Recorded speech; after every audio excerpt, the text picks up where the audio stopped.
Let's do a little bit of Q&A. So let's bring up all of our guest speakers and a round of applause for Trevor and Brian and Tim. And don't be that guy that doesn't want to ask the question. Somebody has some questions. So let's start with the first show of hands. And it is going to be you. I'm kidding. Questions, guys. Hey, for any one of these guys, they all had different topics to share. And, well, the last one was, wow, there was just so much packed in there, Brian. It's, there should be some questions on that. So give me a question. We have a microphone. Do you need a microphone? Are you a big, loud guy? I'm good, yeah. Okay. So, for the last gentleman who spoke, is there an ideal ratio in terms of a marketing mix or media mix you'd recommend for a typical user? Great. So it's very difficult to lump dealers in because a rural dealer has very different constraints than a metropolitan dealer. Some dealers who are doing radio and cable and others are saying I'm totally digital. I will tell you that going 100% digital is a mistake. I've seen it over and over again. I want you to rethink this. I think video needs to be stronger in dealer budgets because the only thing that dealers need to do is to create local brand awareness when they're in market for a car to shop your name. It sounds old school. It almost sounds like pre-Google. But Google makes it completely easy for someone to get to your homepage. And if your homepage is the highest converting page, it is on everybody in this room, that means consumers have no problem shopping and navigating. So your marketing budget needs to take a step back and saying, what are we doing to create a reason for a consumer to shop my name today if they're in market for a car? For those of you who might have missed the question, it was, for a regular dealer, where should I spend all my money? Where's my marketing budget going to go to? That's that question. There was another one up here. Somebody had their hand up. So I have actually two questions. Well, we only allow one, so just pick the You've got best a limit. one. We got a lot of people waiting in line for questions. So what other tools do you recommend other than Tag Manager and Analytics for controlling the campaign, the spend? Yeah.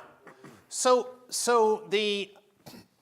if you are managing the data from your total campaigns, email campaigns, Facebook, and AdWords, those metrics, those quality metrics will help you bid optimize and target optimize your traffic.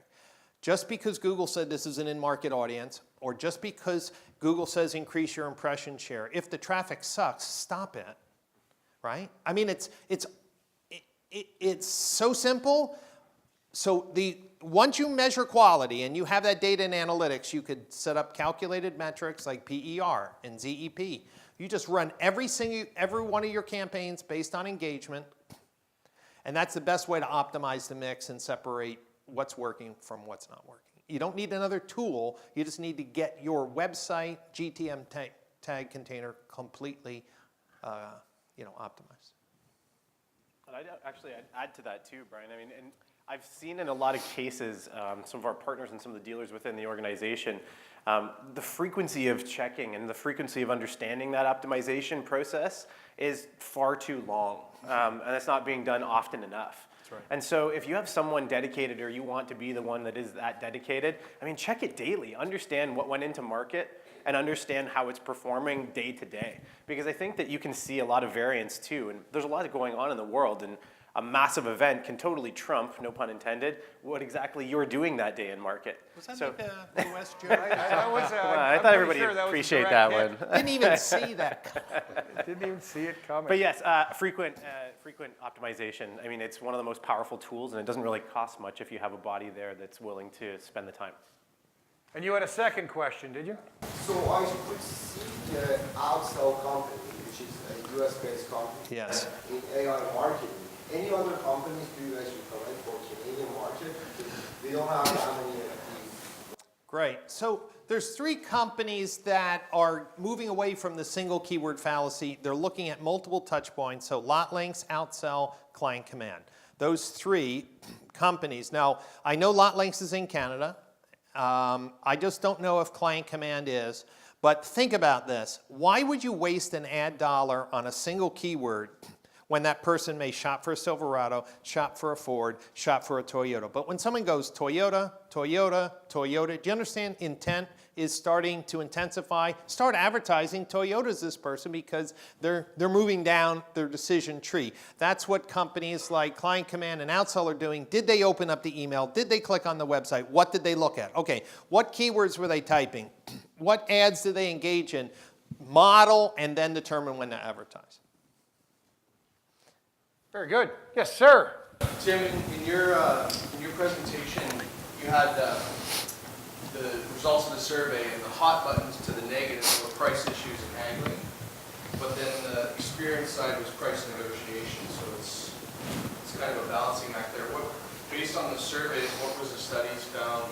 What do the customers want when it comes to price negotiations? When it comes to, it's a great question, and it was really, what I showed was hot buttons. So people do like the fact that you can get into the dealership and have that price negotiation discussion, but there was also a negative that you point out, which was basically saying that whole concept of having to haggle over price. So really what the survey was telling us is that for those people that still want to do that and still have that desire to negotiate the deal, I loved watching my grandfather do it after he sold his business and he was out buying cars. He was a master at it. I'm sure all of you would be the same, going in and knowing how the process works. But that people can't do that online. So if they want to do that, they know they have to do that and go in and have that physical experience. So that's what the survey was telling us from that perspective.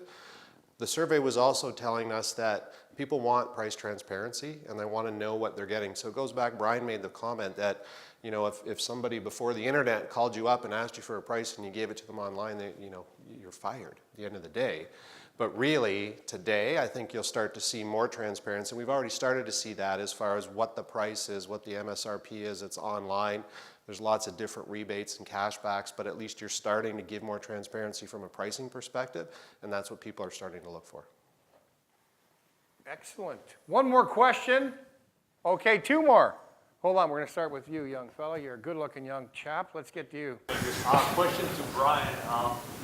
What would be a realistic expectation when it comes to closing ratios from internet leads, walk-ins, phone-ups? Because there's a lot of sort of mixed data about it too. Yeah, so the problem with the closing ratios is this idea that consumers will submit multiple leads. So oftentimes the deduping reduces the pool, but you're looking at what you paid for, right? So it already has an embedded prejudice.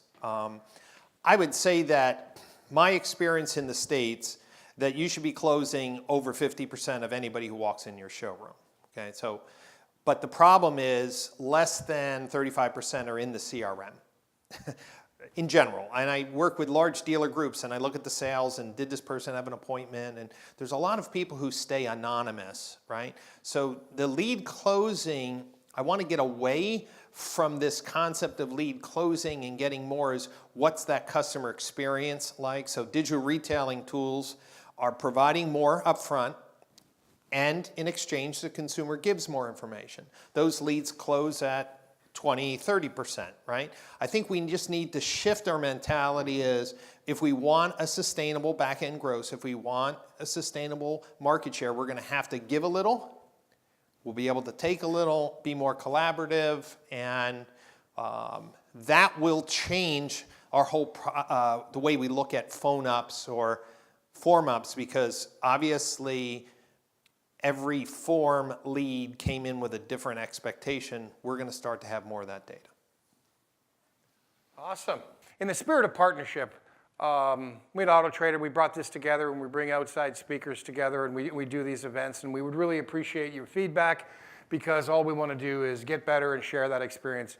We actually are in this together. We are a partnership, and I want to thank everybody for taking time out of their busy mornings today and attending this first ever Vancouver Carology event. So you can head on out of here, but thanks for your attendance and a round of applause for our speakers again.